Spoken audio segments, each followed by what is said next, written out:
All right, we are live and in person. I think all the setup worked. I hope the sign doesn't fall down, but we'll see. Welcome everyone who's watching to Lifechanging Lounge. I am your host, Salo Ortiz. I am the guy that created Life Change Institute and the guy that came up with this crazy idea of interviewing people and just getting real life change stories. And so I've got my buddy with me. We go back. How old were you? Like 15, 16? 20 years. Yeah. So we go back, and I was looking at folks that I can interview for this coming month, and you came to mind, man. So this is Life Change Lounge. Here's what we do. It's an hour, unscripted. We got the only two questions that are scripted are the top and the bottom. Everything else is just kind of whatever happens. Send in your questions, send in your comments. I have somebody that will be monitoring all the chat communication, and they'll be texting me, so I'll be looking at my phone a little bit, but we'll just kind of see what happens. But this is my buddy Thomas. Thomas Mumford is the man, the myth. I think you're a legend at this point, or not yet. I don't know. My ego doesn't need that. Do you reach legend status before 40 years old? I don't know, man. You got to hit 40 before you hit legend. I don't know. There should be rules for that. I think so. So this is my man Thomas, and we go back. We got history, but Thomas's story is real. Thomas's story is one that will inspire, will capture you, and kind of tell. It will inspire, because what we said was there's every reason you shouldn't be here, and I think that's the inspiration. So Life Change Lounge is exactly about that. Stories that are real, and in spite of what life threw at you, there's perseverance. And so bring the questions in the comments. We're on the Life Change Institute page. I'm going to move some things around here on the screen so we can see. But bring in the comments and questions to Thomas or to myself. Yo, it's a pleasure to have you, man. It's great to be here. Thanks for having me, man. Anything for you. I was going to ask you, why did you agree to do this? Why not? You don't even know what you're getting into, do you? Not fully. No, but that's okay. So let's kick this off. 2 scripted questions, and then we'll just see where it goes. And I'm going to tell you what, Thomas, it's hot in here. And Thomas was joking me because he thought I was ashamed of my baldness just because his pretty butt has all that hair, man. Come on. Hate you. Yeah, 2 scripted questions. We're going to start with the top one. Let's just get into it. Cool?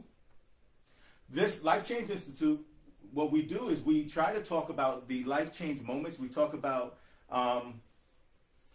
the things that happened that kind of changed us for the better. So first question is, what was the life change moment for you that you think that we should really kind of concentrate, and we'll go from there?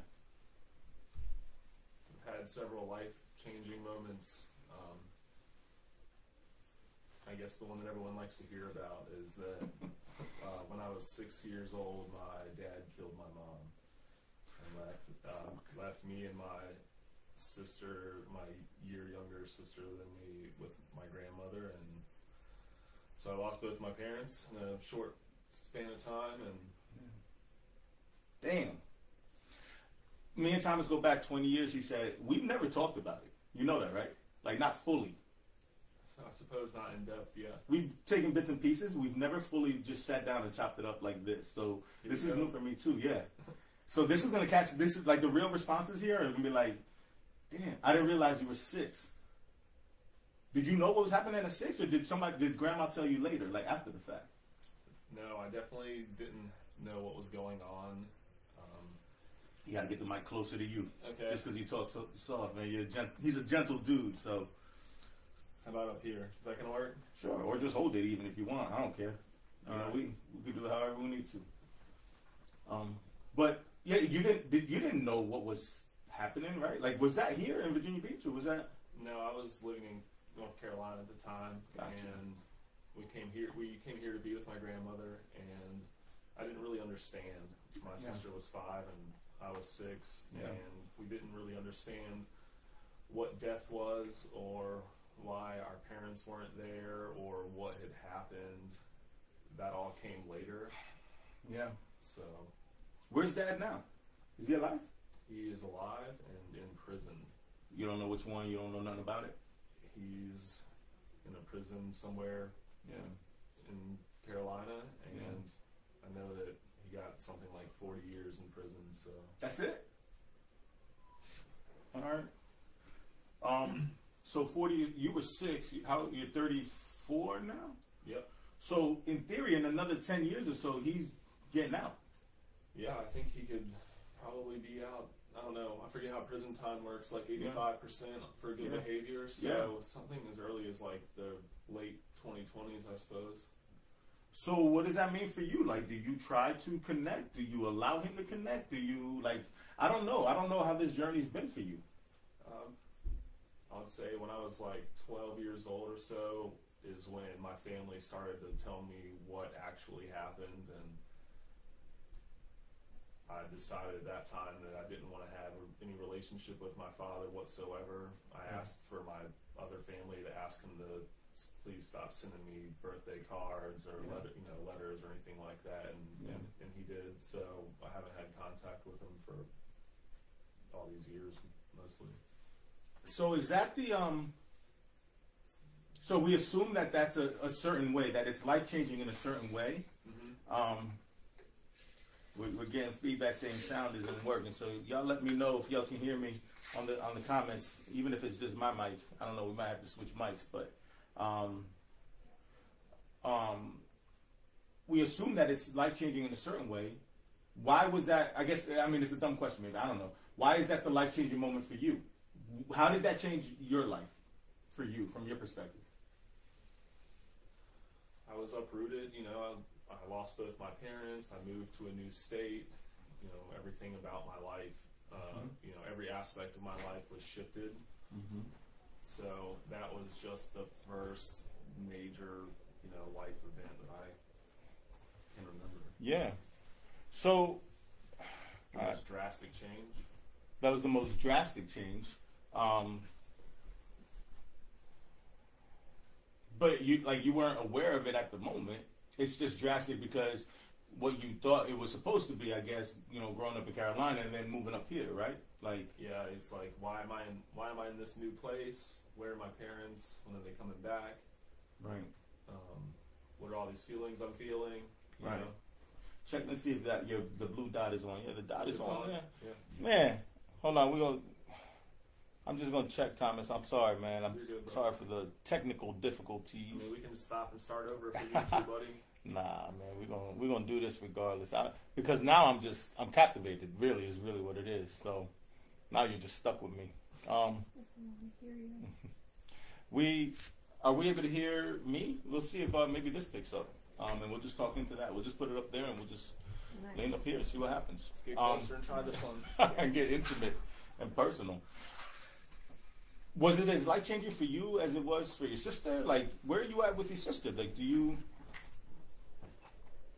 We handled it differently. We handled it very differently. She internalized it, and I externalized it, as you probably remember. I do. They don't. What do you mean? What did you externalize? Like, how did that manifest? My sister seems like she held it all in and seemed to process it through her thoughts a bit more, and I couldn't understand the answers that my family were giving me to my questions didn't make sense, and it would make me sad and angry, and I would lash out externally.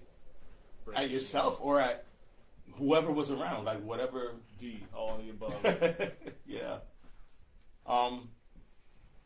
When did you realize that wasn't helping? I'm still realizing it. Yeah. Because I think it's a real thing, Thomas. Like, you're talking about, like, we just passed Mother's Day last month. Yeah. Right? So everybody's, oh, this is great. You're like, man, F everybody. Yeah. Right? Like, there's that sense of wanting to say that, or do you avoid that negative? I don't know. For a long time, I said, I hated holidays. I hated all the major holidays because I didn't have family, and I saw, how everybody else does. And all the holidays, not just Mother's Day. Right, correct. But since then, I've made my own family and turned this like negative thing around. So you're close to grandma. You're close to grandma. That's family. Who else? Like, when you say you made your own family, like who? My wife and my daughter. Gotcha. How long you been married? I've been married 11 years, going on 12. 11? Bro, it's been 11 years? Yeah. If anybody knows Thomas, man, I don't think anybody would have believed you. That's would have been married 11 years. And going strong. I knew. How do you... Dad kills mom. Families are uprooted and forever destroyed. And you knew you would be married 11 years plus. What makes you so confident about that? Oh, you know, I guess there's, you know, I guess I don't want to say always, but even in some dark places, you can find a silver lining. And I think the silver lining in my dark cloud was that at an early age, like, I knew what I wanted. Like, this thing that happened to me caused me to, it gave me a direction in life. Yeah. So I, at a young age, knew, like, okay, well, I can't get a mom and a dad. You know, I'll never have that, and that's gone, and that sucks. But I could still be a dad. You know, and I could marry a good woman, a good mother, and I could be a good dad and a good husband, and that can, you know, that can make me whole. Yeah, is what it felt like. And like, so, I mean, 11 years. You were 23, 24, 23. Yeah. I got married at 23, and I didn't have a clue what I was doing, and I was scared, and I was angry because nobody taught me how to be a husband and a dad and all that. And so for me, there was a lot of fear. For me, there was a lot of questions like, yo, how do I even know I'm good? How do I even know I'm doing this right? How did those questions get answered for you when you didn't have a point of reference? All you knew was this guy who did all the things you know you didn't want to. I know it doesn't work. Right, exactly. Like, clearly. I know exactly what doesn't work. But you didn't know what did work. Yeah, and that's scary, but also, like, you look at people who wait until they're ready. Are you ever ready to have a kid? Like, do you ever really have all the answers and everything you need? And I know that, you know, 23 and having gone through everything that I did, I definitely wasn't ready. But, you know, I don't know. Like you said earlier, like, it's like a process. Like, I'm still trying to figure it out. I'm still getting ready. I'm still... Yeah, like, shoot, ready, aim kind of thing. Like, it was scary, and I didn't have the answers, but I have always just, like, leaned into myself to figure it out, you know? Yeah. I mean, that's the hard part, too, Thomas, because you lean into yourself, but you don't know. I mean, you're just making the best guesses you can. Yep. And that sits all right with you? Like, in a world with so much, when there's so many things that are uprooted and upended, Thomas, and a lot of people feel this, we almost feel like we need as much concrete, as much stability, as much confidence as possible with some things. And you're just kind of making the best choices you can. Kudos to you, that works, but there's no concrete anything. Is there anything concrete? No, I mean, the only constant is change. You say life change, and this event was a life change, and there have been many since then, but the only constant is change, and you just try to learn how to roll with the punches. Yeah, it's funny you say that, like with the name, right? Life change, and life is always changing, right? And so that's literally, it's not just life change from one moment to another that now you've arrived, but the constant sort of continuum that is changing of life, right? And to the point that you're more stable, I think, than people ever thought you could be, or even maybe you thought you could be. Yeah, well, you know, when you're young and you think, oh, I'll be an adult and I'll have these things and then everything's good. But that's not how it works. You know, now I grew up and, you know, that silver lining, and I got these things, you know, and now there's a whole new set of fears and a whole new set of unknowns. But no doubt. After facing such a big unknown and facing such big fears and beating such odds earlier in life. It's not even after, because you still, it's not something that goes away. Yeah. Right? It doesn't go away. So, keep your questions coming. Life Change Lounge with Thomas, my man Thomas Mumford, dropping bombs on me already. Yo, I love that you could enjoy this too. Thomas, we got a question here, or a statement. It says, I love your energy. Do you still have moments where you hurt and cry? Did you hurt and cry? Thank you, Elisa, for sending the question. And did you hurt and cry? Do you hurt and cry?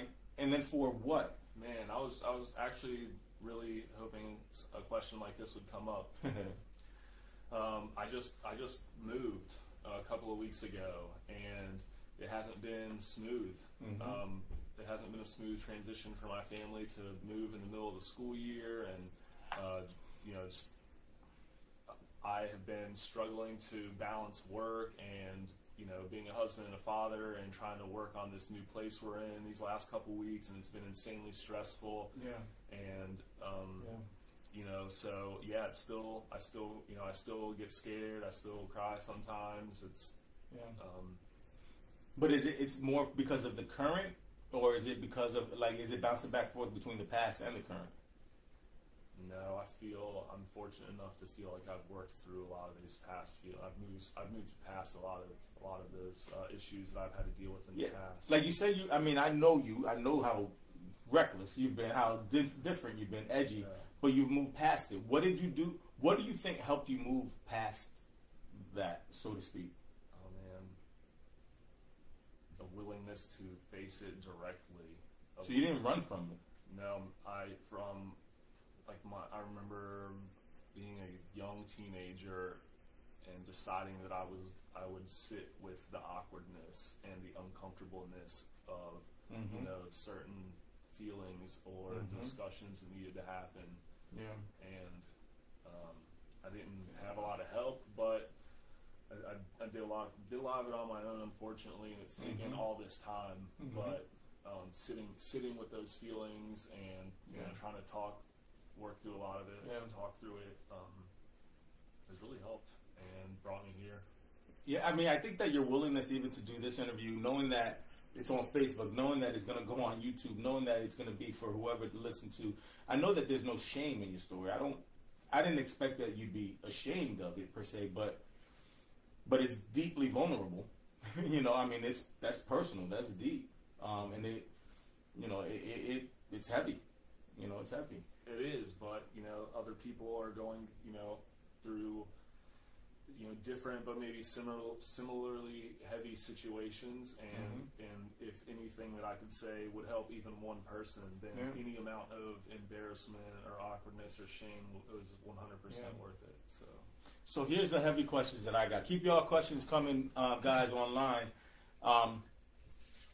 And I do a lot of reflecting time, and even in my own, as I'm the only boy from my parents, and you know, part of the hardest thing is knowing or being told that you're just like your dad.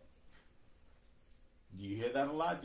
Are you scared of that? Because I don't know how much of it you know, how much of it is scary, to the point of even the aggression and violence. I mean, I don't even want to know details of the case. Like, I don't want none of that. But you could be just like him.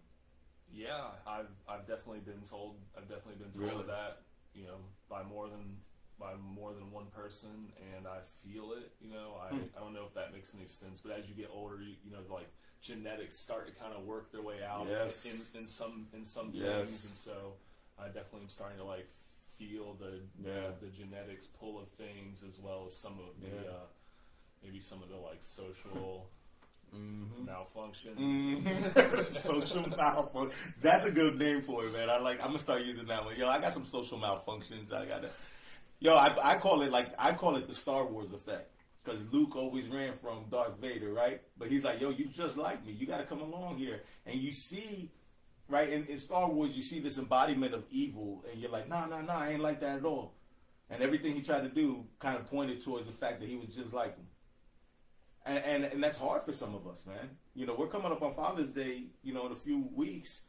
And you look at this sort of, the wiring that you got, the identity you got, maybe even the looks. Do you look like him? Yeah, a little bit. Damn, he's that ugly, huh? Yep. I mean, you look like him, you wired like him, and we look and we say, no, but I want to be different. And you've said that. Like, I'm different. I'm a father. I'm a husband, and I'm committed, and I'm loving, and we still got years. Right? But I mean, that's a wrestle. Is that an internal wrestle? Is that still an ongoing fear? Like, or is that an active effort to be different? Yeah, well, I come from my parents, and so I'm going to be like them. I think what's up to me is to try to be the best. What they would want from me is to, you know, is what I imagine before all of this happened, what they wanted for their babies were to be the best parts of them. You know, to take that, to lose the bad parts, take the best parts, and go flourish. You know, in their own way. At least that's you know what I hope for my kids. And so I assume they wanted that for me.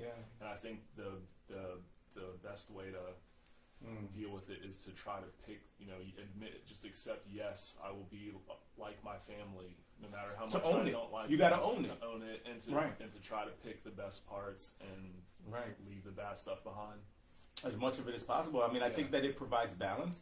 I think that your willingness to say, like, yo, I kind of look like some of the anger and aggression is there, but I'm balanced in a lot of these things where my parents didn't have the balance, or my father didn't.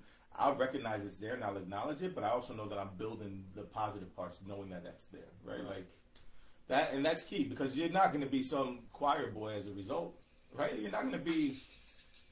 I mean, I guess going into choir boy, where does faith in God fit into all of this? Does it fit? It does. I grew up in the church. I believe in God. Yeah. So I don't necessarily attribute everything that I do, or to religion or spirituality or anything. Okay. But it has played a part in the grand picture. Do you think that's what's kept you? I was gonna say kept you out of jail. You think that's what's kept you from doing hard time, from going off the deep end? Part and parcel, yeah. Yeah. I mean, I would think so, and so at a younger age, yes. When right. I've had church when at the right. same time I found church at the same time I was getting really just destructive, and so I would say that yes, at the younger age, that definitely helped deter me from becoming a statistic, if you will. I mean, there's every reason you should, and Thomas, I remember times, man, you should have been a statistic. Yo, you wrecked the bike one time. I was like, bro, you should not have lived. I still might be. I gotta be. Yo, careful. seriously. I gotta be careful because I still could be. Yeah, I mean, but there's so many instances, man. But I remember talking over the years. I'm like, yo, how is he not a statistic yet? How are you not a dropout? How are you not a failure? How are you not an addict? How are you not dead? Right? I mean, there were moments there where you tried to. I don't want to say that you tried to become. You should have become a statistic. Was that the intent? Yes. Yeah, and that's hard because, like, it's honest. Some of us don't want to admit that that's sometimes what we do. Yeah. Turn the volume knob up to 11 and see what happens. Yep. But that's no way. Yo, I remember the motorcycle stories. We are not repeating them on camera because I don't know if the statute of limitations. Yeah. I'm just saying he's innocent, y'all. At least as far as I know. Wasn't me. Yeah, it wasn't him on the bike. I'm telling you, it wasn't even his bike. But yeah, that was real. And there's still a vein of, like, I know even for me, there's that vein of self-destruction that lies inside, right? It's almost like I got to beat that monster back. Like, nah, get back. Like, I can't give into that, And not to say that, like, that's a forever battle. I think that some demons you can wrestle away for good, but with some of these issues, it started at a very young age and went on for several decades, and 10 miles into the woods, 10 miles back out, as they say. Yeah. I mean, you get married, and you look at this bride, and I'm going to tell y'all for the record, first of all, his wife is beautiful. So shout out to Sarah. I mean, she is, you don't deserve her. I'm going to tell you that because she's too pretty for you.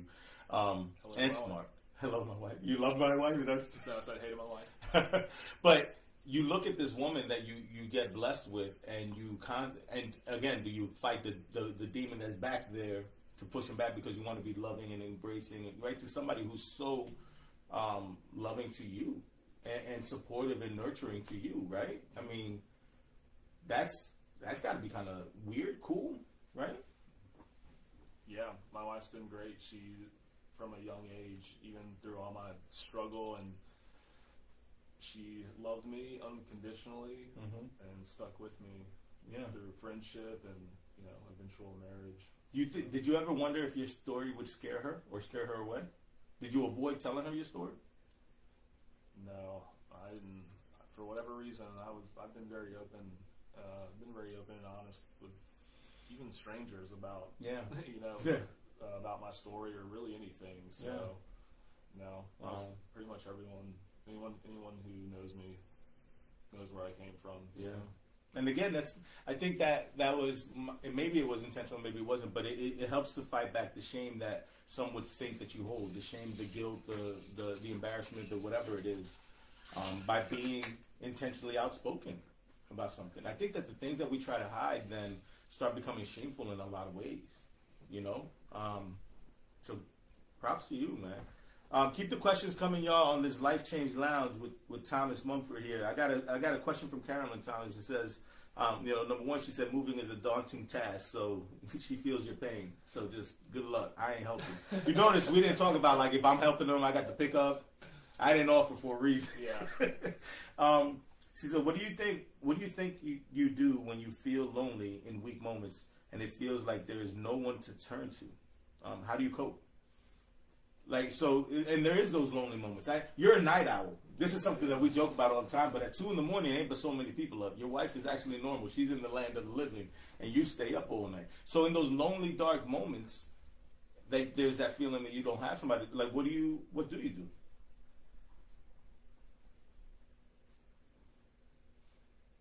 Man, that's one I don't, I like kind of halfway don't want to answer, honestly. There were a lot of times in the past I turned to like substance use and to violence. There were a lot of things I did to cope in the past that weren't good. I find myself these days, I like to listen to music and get outside. Yeah. I feel like I stayed indoors too much. That's the thing that I think is about you. You have to get out. Like, I know that about you. You got to be outside a lot. You know, the freedom that is outside. And I like to be around people. I think that COVID. You do or you don't? I love being around people. Really? I'm an extrovert. I like to be around. I like to be around crowds or people, hanging out with friends. I get energy from that. So I like to go put energy into something that gives me energy. Why would like in the lonely dark moments from Carolyn, right? The question she had. Why was there a fear and a hesitation to answer that when you say, like, it's natural, maybe it's just my world times it, but it's natural to want to turn to substances, to turn to, right? There's a lot of suicidality that lives in a lot of people. There's a lot of the self-destruction that lives in people, a lot of violence and aggression. We already talked about that. So why is there hesitation to say, yeah, I fell into some of that? I guess because I would never want someone to feel like I pushed someone to that, it's like, oh, well, this guy I listened to said that he did drugs about it, so maybe, so I can do it too. And he's okay now, so like I'll just go do that too, and that's not what I'm. I think that it feeds, man, a bigger picture at times because even with marriage, we were talking about marriage and fatherhood. It's the same thing with sort of manhood. Like, you were still trying to figure this shit out. And so leaning into drugs, leaning into sort of the self-destructive aggression is not, hey, but he's fine. It's man, I told you, I was trying to figure this out the whole way. I'm not trying to make excuses, I don't think, for you, because I think that I didn't fall into the substance part, but I knew that I was trying to figure it out too. I just probably had a little bit better advice than you did probably at those moments. I was stubborn and I didn't want to listen to advice. I've always wanted to learn lessons the hard way for myself. And if I could teach younger Thomas or any of these people, my daughter, one thing, it's to learn from the mistakes of others. Like, don't need to make them all. You don't have to make all the mistakes. You don't have to, you can. It's cool. You need to make some mistakes. You need to fuck up here or there. Just not the big ones. Yeah, you don't need to go do all of them for yourself. How did you? So let's talk substances, right? Obviously, people who know me know that I'm the drug guy, right? So that's what I work in. That's my world.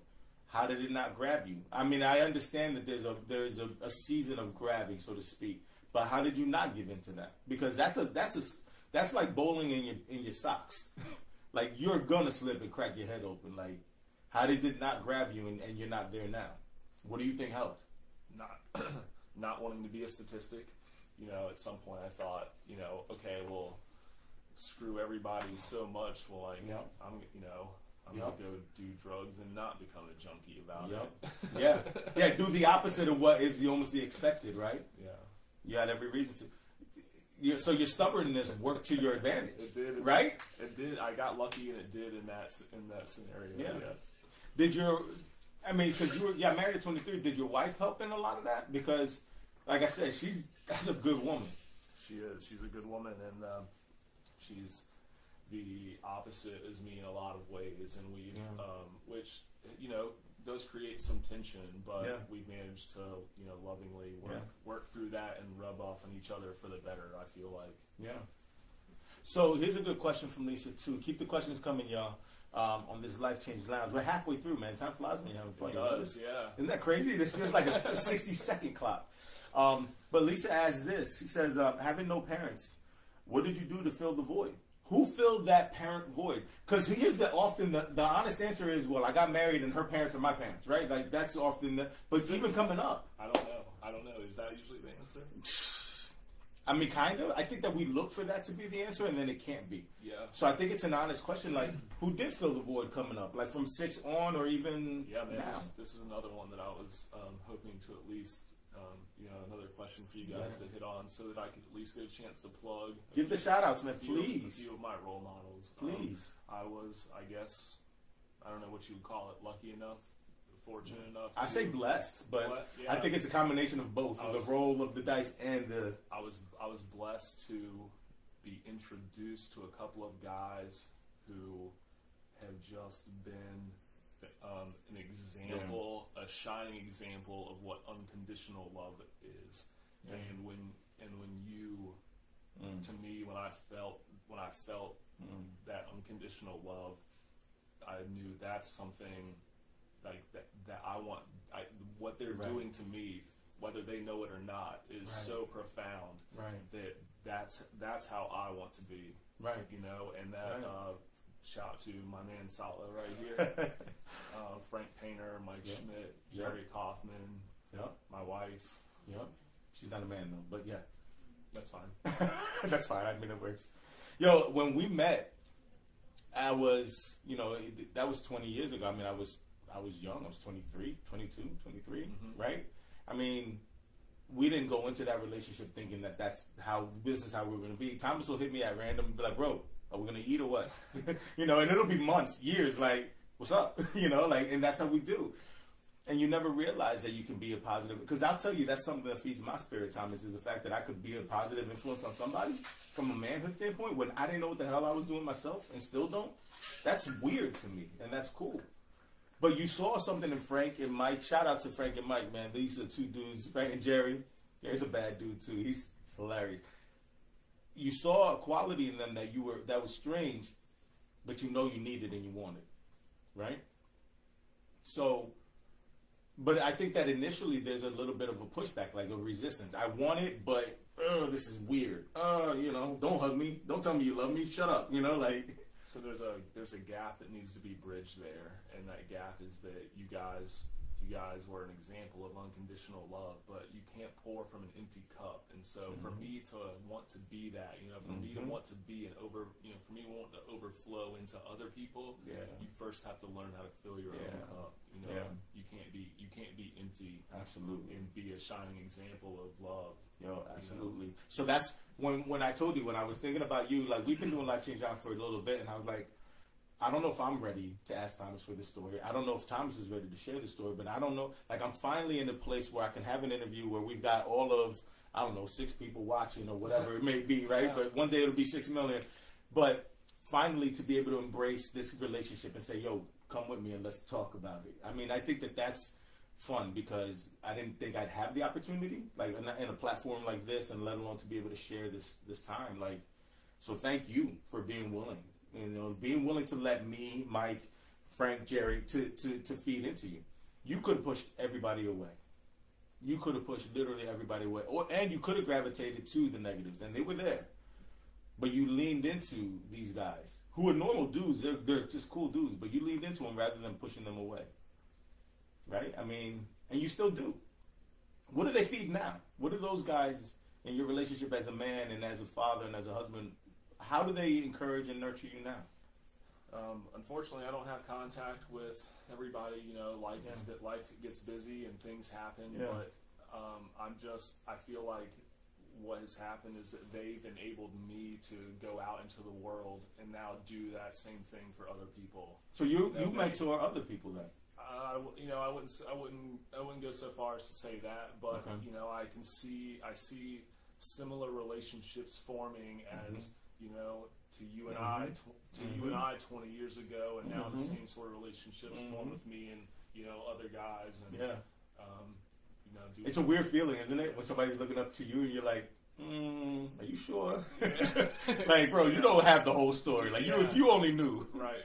But that's that maturity that comes with time. What's funny is we talk about the self-destruction times. We talk about the wanting to end almost sometimes of our life, not allowing for maturity to happen to get to this point where you got people kind of looking up at you, whether you wanted it or not, and they're like, oh, snap. Like, that's what comes next? Like, we were talking about gray hair right before we got on. Like, that's what maturity brings, is an opportunity for others to see you, too. And that's kind of cool. Even with your baby. I mean, she gets to see that, right? Yeah, you go through, when you're young, you only know, you have these seasons of your life. And when you're young, you only know this first season of your life. And, I feel like, maybe around 30, you kind of curve. You round first base. I think that's exactly it. You round first base, and they're around 30 years old, and you get like a slightly bigger picture of like what's going on. And so. That's funny. Yeah, it's really cool to now see other, like my daughter and younger, the younger generation, and they're in the first season of their life, where I'm entering like this second stage. It'll be cool when you see like her friends and they look up to you, right? You're the dad figure, like you're helping unwrap the lollipop or help them on the bike.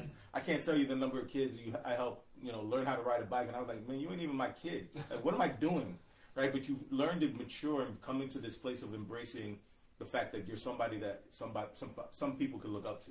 Hopefully. Now, I'm telling you. I think it's guaranteed because, again, we started with knowing that I wanted to be different. I'm not who my dad and my parents, became, sort of thing, and I'm going to be intentional about that. And you have a desire to be outspoken, outgoing, and influence. Ain't no hopefully to it. I mean, and I told you that the other night, man. You're going to be used in a mighty way. I don't know how or why, but... I appreciate it. I hope you're right, dude. I mean, I'll put money on that. I'm gonna start betting. Anybody who's running a bet, let me know the odds over here. I got another one that came in. A couple of questions that came in. Carolyn wants to know: at what point did you come to the realization that you were at your lowest point? And maybe that was a few realizations, but was there a lowest point, like through this journey from 6 even on through? Yes, yeah, there was actually. It was around when I was 20 or 21. I think I got out of jail. I just gotten out of like my longest stint in jail, and didn't really have anything. My job wasn't waiting for me. Like my girl wasn't waiting for me. There was no money waiting for me. So it was just I kind of saw, like I feel uneducated, broke in, and like I have plans for life, and I need to get to work, like regardless of what happened in the past, like there's stuff that I'm trying to do still. And was that the like give up or try point? Like, was that when we say lowest, was that either option red pill, blue pill sort of thing? Like, I mean, do you give up or do you press forward? Like, was that really the options? Yeah. And by giving up, was that suicidal, or was that like just let life happen? That was more like man, I hate to say it, but I really want to be brutally honest. Be honest, man. That's what I'm asking. I felt like I've been the devil at times in my life, but I thought about murder, suicide. Like how can I? Maybe I should take people with me and cause them some suffering as well. Misery loves company.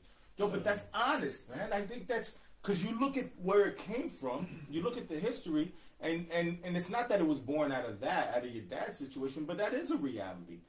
I don't mind that you're honest with that, Tom, just because maybe it's just that I'm just as twisted. I don't know, but that's a real thought. Misery loves company, and I got to a point where I was ready to either go breed more misery and then end my own, or go do something about it. I remember those conversations. There's moments that we've had conversations back then, and I was just like, ooh, this is not good. Like, there was an edge to your voice, that it was an effort edge of like, oh, I'm going to wreak havoc on anybody in my path. I mean, that was a real conversation, more than once. Mm-hmm. Yeah. So it was an active choice. You know, but, and, you know, I had, at that point, I'd been lucky enough to like get on the internet and see all these like faraway places that I wanted to travel, and you know, I still had that desire in me to get married and have a kid, right? And so I decided to just, you know, instead of going this way, I went, instead of zigging, I zagged, and I decided to go to school, and I found a passion for learning. I found a good woman. I have an amazing kid. Like, we're traveling and seeing the planet and just. So the question was going to be, do you feel like you made the right choice? But I think based on what you see the fruits of it to be, you're like, yeah, that was an option, and it was a real option. I got to acknowledge it, but I know that I made the right choice. 1,000%. Yeah. Yeah. 1,000%. Dude. It's so hard. Real. When you're in it, when you're in the thick of it, it's hard to see the end sometimes. You feel like it'll never end. You know, a day when you're stuck in a hard situation for years, and every day feels like a year, and so it can feel like it's never going to stop. But there are brighter days ahead. And that's the crazy part, Thomas, is that we're looking at you not even halfway through this life, and we don't know what the future holds, right? We're only talking about life change up to this moment. There are brighter days ahead, but there's also more twists and turns to be had. For sure. We don't know them at all. But I feel, and like I said, silver linings, I suppose. But I feel equipped. I feel more equipped than most people to handle those. How the hell are you this Mr. Positivity inside, even though I want to cause murder and destruction also? Like, that's an interesting balance. So in our clinical field, they would call that bipolar, right? And you're not bipolar, I don't think, by any means. No. But there's that sort of coexistence that is, silver linings. Right? I feel like it's the duality of nature, or God even. There's, good and bad exist. Mm-hmm. You know, the balance is key, man. Is it a daily choice? Like, sometimes for me, I got to wake up and really choose to live. And I talk about that a lot, but like, today I'm going to live, and I'm going to do what living looks like. But it's a daily choice. Yeah. Is it for you? I mean, yeah, it can be a chore, you know. It's not always like, I feel like I'm trying to cram 1,000 lifetimes worth of stuff into this, into this like 85 years I've probably got. No doubt. So, it's stressful. Wow. And I have to remind myself all the time to keep at it. Kelly has a question here for you, and I want y'all to keep the questions coming. Life Change Lounge is here with Thomas. This is probably one of the more real conversations we've had. She says, what hasn't been touched on that you want to share about your life? So we have the life change moment. We have the things that have popcorned through there.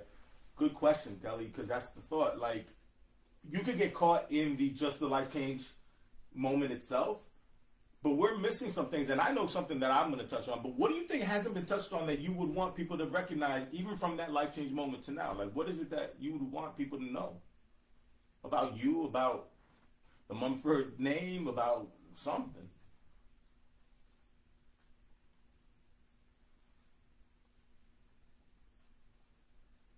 A couple of things, I think. One, do your research, and it's not for everybody, and do your research, but psychedelics have played a big hand in my stabilization and recovery. Which is a touchy subject.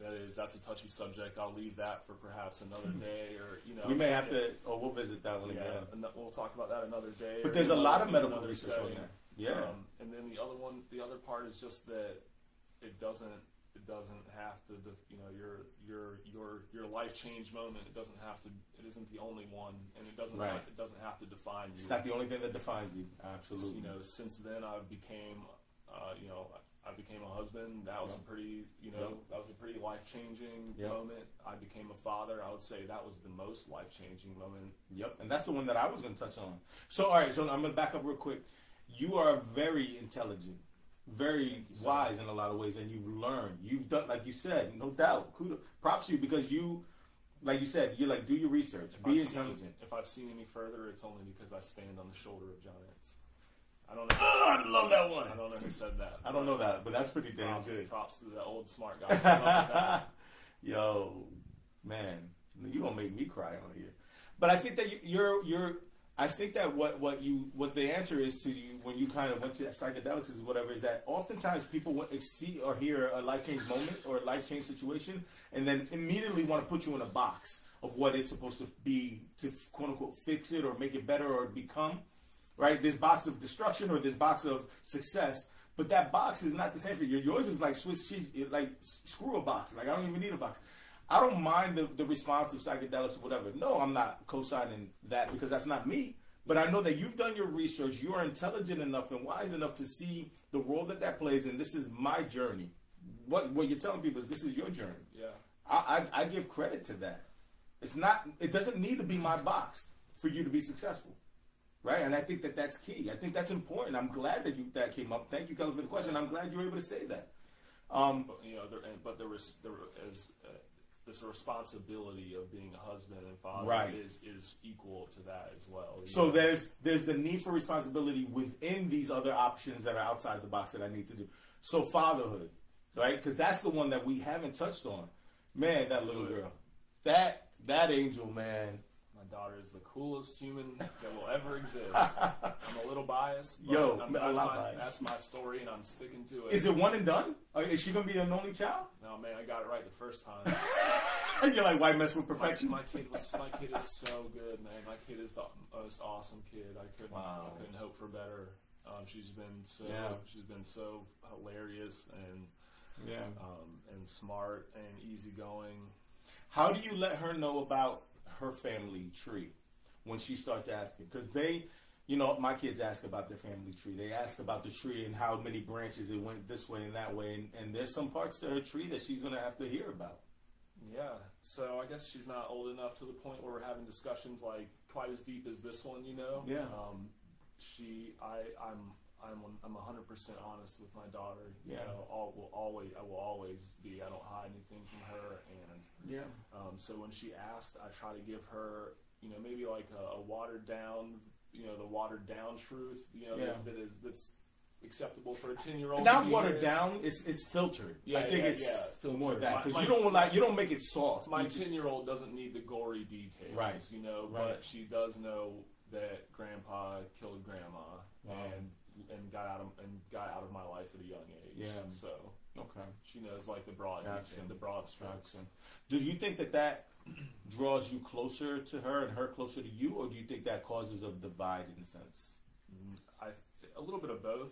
It like keeps me close to her in the sense that being a father is amazing. I feel that it's amazing. It's everything I dreamed it would be, and then some. But it's also a little bit dividing because I don't understand. You think when people say the word mom or dad, like you have this like archetype in your head of like what that is, but to me that's just another word like carpet or potato, like like it's just just another another adjective or whatever have you. I don't have that relationship with my parents to like base our relationship. But like people like Mike and Frank and these guys, you didn't look at them as dads. Like, did you call them that? Like those words, those titles, or those titles were just words? Like, you recognize their role? I don't know. I mean, what do you think? Yeah, it's just like you do look to them as like a role model or a father figure, but like it's I guess nothing can ever replace like your blood parent. It never fully fits the form. Right. There's another saying. I don't know if I said this one too, right? But it says there's a hole in kids' souls in the shape of their dads. Yeah. And that's an interesting saying because no matter what you try to fit into that mold, it doesn't really fully fit if it's not the actual one. No matter how close, no matter how close the puzzle piece is, man, if it's not the one, it's just not absolutely. Good. So it's the thing. It's it's like the answers to a lot of questions. It's a little bit of both. So she's 10 now, right? At the time of this, is she more like you or more like your bride? She's definitely got a lot of both of us. I try to push her to be more like my wife. I'm sure you did. That's the wise thing to do. The world needs more women like my wife. Yo, I used to, when my kids were little, this is me admitting something. I used to, instead of cussing, I would growl. Because I was like, oh, I want to say something. I don't want them to be like me, so I would growl. And so they would hear me at an early age. And then they would start growling. So I'm like, damn, I can't win. Now my kids are growling. You know, like, you can't win, man. Yeah, well, my wife and I are like the juxtaposition, so my kid can see, I swear like a sailor. My wife doesn't swear at all. Guess what? My kid doesn't swear at all. That's awesome. She's like, now you make the choice. There you go. She sees That's fair. She sees dad staying up all night and working and having fun and not sleeping and being tired. Yeah. And so she goes to bed early like her mom and wakes up on time. She is a very smart kid. Yeah. Man. No desire to have a little man. You look at the dynamic that was mom and dad for you, and then looking at you having a little girl, but, you know, keeping your name going. There's a lot to be said in Latin culture for the namesake, Thomas, and there's a lot to be said about, you know, the male of the family then kind of righting sort of wrongs. No desire to try to do that? You know, names don't mean anything to me. 1,000 years from now, all our names will be lost to history. Yeah, you told me that the other day, and I was mad at you for that one. Your kids, your grandkids, like all their names will be lost to history. Nothing, probably even the greatest among us, like probably what we've done won't even be remembered. So I find that to be very freeing. But also, you know, my grandfather and my father weren't very good men, and even if I turn out to be, you know, I feel like I kind of want my family name just in case names do get written down for a long time. I want mine, like my family's name to end with me.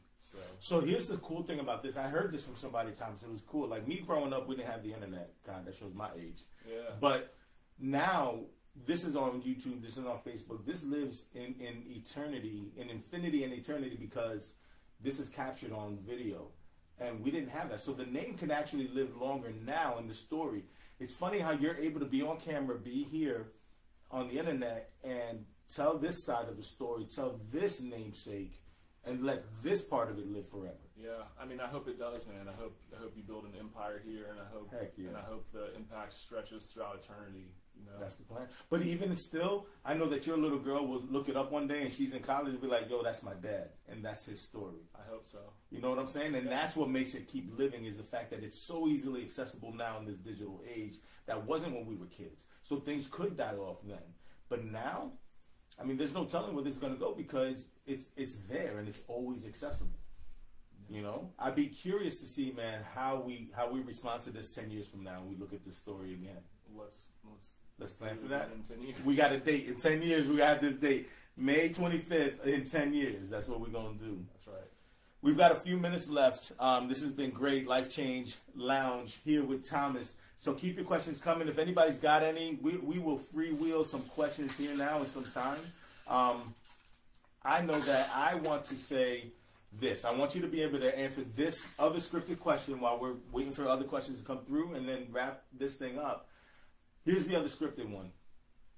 To me, life change means blank, right? And so to Thomas Mumford, life change is what? Go back to what I said earlier. It's constant. Life is always going to be changing. We need to learn to change with it. Yeah. We need to grow. You can grow. Like I was told about my marriage once. You're gonna grow. You can grow together. You can grow apart. And I feel like it's kind of like that with the universe. Yeah. You know, you can be at odds with the universe if you'd like, but it's gonna change, and you can learn to grow and change with it. Or if life change is constant, right? So Thomas Mumford, life change is constant. Then do you try to influence that change, or do you just let it happen? Right? There's some of us that are arrogant enough, dare I say, that make change happen. There's some people that allow and wait for change to happen and then respond to it. Do you, if life change is constant for Thomas Mumford and the Mumford family, do you create the change, or do you wait for the change? Historically, a little bit of both. Yeah. You know, I'll step into moments that present themselves, once in a while I'll go out of my way. Yeah. Yeah. It's learning the discernment, the discretion and the discernment of when to do which one. Yeah. Right? Yes. I mean, some of us think that we are the starters of change regardless of the situation. There's a lot more wisdom to you, Thomas, to recognize that it's you discerning when is it necessary and when is it not. That's something that's far beyond your years. Yeah, like I still have so much to learn. So it's like a balance of like, am I, like what can I help? Right. Is like, being real about it. Learn more so I can better help, but also, I'm trying to march forward while reaching backwards a little bit. So no doubt. It's a balancing act. Constantly, dude, constantly. One of the words that I think are 4-letter words for me, I don't like. But I wrestle with it. Do you have hopes?